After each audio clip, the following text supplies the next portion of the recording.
Welcome to Blizzard Fire. We hope this video helps fire up your solution.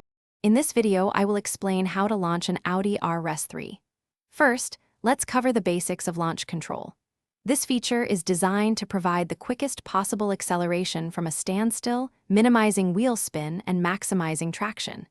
It's crucial to ensure your engine has reached its optimal operating temperature, typically around 90 degrees Celsius, before engaging this high-stress function. Also, make sure you're in the right drive mode for peak performance. Now, let's get into the activation process.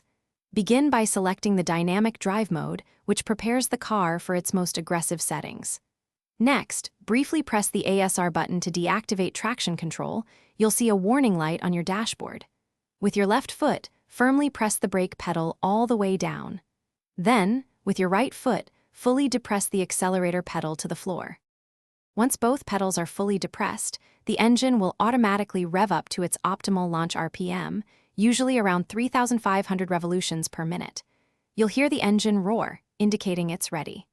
The key here is a swift and smooth release of the brake pedal. As you release the brake, keep the accelerator pedal fully down. The car will then launch forward with incredible force, delivering exhilarating acceleration. After experiencing the thrill of an RS3 launch, it's important to consider some best practices.